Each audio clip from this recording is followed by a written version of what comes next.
Hello friends, welcome to this channel. இன்றைக்கி நம்ம ஒரு முக்கியமான இன்ஃபர்மேஷன் பற்றி நம்ம வந்து பார்க்க போகிறோம். அது என்னென்னா, ரேஷன் கார்டில் வந்து இப்போ புதிய மாற்றத்தை வந்து கொண்டு வந்திருக்காங்க. இப்போ இதை பற்றின மொத்த இன்ஃபர்மேஷனாக இந்த வீடியோவில் நம்ம பார்க்க போகிறோம். இந்த வீடியோ வந்து ஸ்கிப் பண்ணாமல் வச்சு ஃபுல்லாக பாருங்கள். அது மட்டும் கிடையாது, இந்த வீடியோ வந்து நிறைய பேருக்கு ஷேர் பண்ணுங்கள். ஓகே, அதாவது ரேஷன் கார்டில் வந்து ஒரு புதிய மாற்றம் என்ன அப்படின்னா, அதாவது இப்போ நம்ம வந்து ரேஷன் கார்டில் வந்து அட்ரஸ் சேஞ்ச் பண்ணுறோம் பார்த்தீங்களா, அந்த அட்ரஸ் கரெக்ஷனில் தான் வந்து புதிய கட்டுப்பாடு வந்து அமல்படுத்தியிருக்காங்க.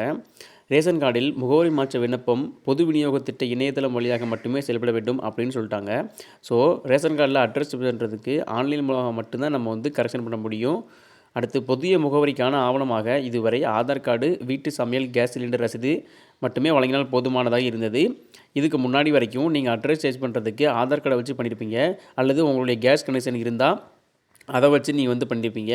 பட் இப்போ என்ன சொல்லியிருக்காங்க அப்படின்னா, தந்தை வீட்டின் கேஸ் ரசீதையும் சமர்ப்பிக்க வேண்டும் அப்படின்ற ஒரு புதிய நடைமுறையை வந்து கொண்டு வந்திருக்காங்க.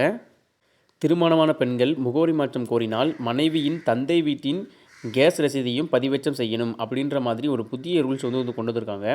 ஆதார் அட்டை, மின் கணக்கீடு அட்டை, வங்கி கணக்கு புத்தகம் உள்ளிட்ட ஆவணங்கள் இருந்தாலும் கேஸ் ரசீது இல்லையெனில் விண்ணப்பம் நிராகரிக்கப்படுவதாக ஒரு தகவல் வந்து வெளியே இருக்குதுங்க. இப்போது யூஸ்வலாக வந்து பார்த்தீங்கன்னா, நீங்கள் புதுசாக அப்ளை பண்ணுறதா இருந்தாலும், நீங்கள் வந்து சேஞ்ச் பண்ணுறதா இருந்தாலும் சரி, ரிமூவ் பண்ணுறதா இருந்தாலும் சரி, எல்லாத்துக்கும் அந்த கேஸ் கனெக்ஷன் பில்லை வந்து கேட்டிருக்காங்க. எல்லாத்துக்குமே. ஸோ புதுசாக அப்ளை பண்ணுற கரெக்ஷன் பண்ணுறது, ரிமூவ் பண்ணுறது வரைக்கும் எல்லாத்துக்குமே இனிமேல் வந்து கேஸ் கனெக்ஷன் பில்லு வந்து இப்போ வந்து கம்பல்சரி வந்து கேட்குறாங்க. அது ஏன்னு தெரியல. ஸோ இப்போ நீங்கள் இந்த அட்ரஸ் சேஞ்ச் பண்ணுறதுக்கு வந்து இந்த ஒரு புதிய ஆப்ஷனை வந்து கொண்டு வந்திருக்காங்க. இப்போ நீங்கள் அட்ரஸ் சேஞ்ச் பண்ண போகிறீங்க அப்படின்னா, இப்போ உங்களுக்கு வந்து திருமணம் ஆகிடுச்சு, அட்ரஸ் சேஞ்ச் பண்ண போகிறீங்க அப்படின்னா, அவங்களுக்கு இந்த ஆப்ஷன்ஸ் வேணும், அந்த அட்ரஸ் ப்ரூஃப் வேணும் அப்படின்ற மாதிரி சொல்லியிருக்காங்க. அதனால் நீங்கள் ரேஷன் கார்டு எந்த ஒரு அப்டேட் இருந்தாலும் சரி, கம்பல்சரி உங்களுக்கு இந்த கேஸ் ரசீது வந்து கேட்குறாங்க. அதனால் இதை வந்து வாங்கி வந்து வச்சுக்கோங்க.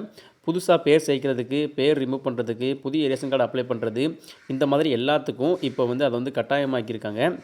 இல்லை அப்படின்னா ரிஜெக்ட் பண்ணுறோம் அப்படிங்கிற மாதிரி தான் நிறைய பேருக்கு வந்து ரிஜெக்ட்டும் பண்ணியிருக்காங்க. அதனால் இதெல்லாம் நீங்கள் வந்து நோட் பண்ணிக்கோங்க. இதெல்லாம் வந்து முக்கியமான இன்ஃபர்மேஷன். ஸோ வந்து gas cylinder compulsory. LPG connection bill அது வந்து உங்களுக்கு வந்து ரொம்ப அவசியமானது. ஒரு சில இடத்துல வந்து இபி பில்லும் வந்து கேட்குறாங்க. அது வந்து புதிய ரேஷன் கார்டுக்கு இபி பில் வந்து கேட்குறாங்க.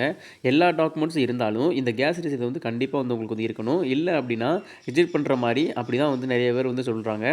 அதனால் எல்லாருமே வந்து இப்போ அட்ரஸ் சேஞ்ச் பண்ண போகிறீங்க அப்படின்னா இந்த டாக்குமெண்ட்லாம் கரெக்டாக வச்சுக்கிட்டு நீங்கள் வந்து அப்ளை பண்ண பாருங்கள். ஸோ நிறைய பேருக்கு இந்த விஷயத்தை வந்து தெரியப்படுத்துங்க. அடுத்த ஒரு நல்ல வீடியோவில் வந்து சந்திப்போம். நன்றி, வணக்கம்.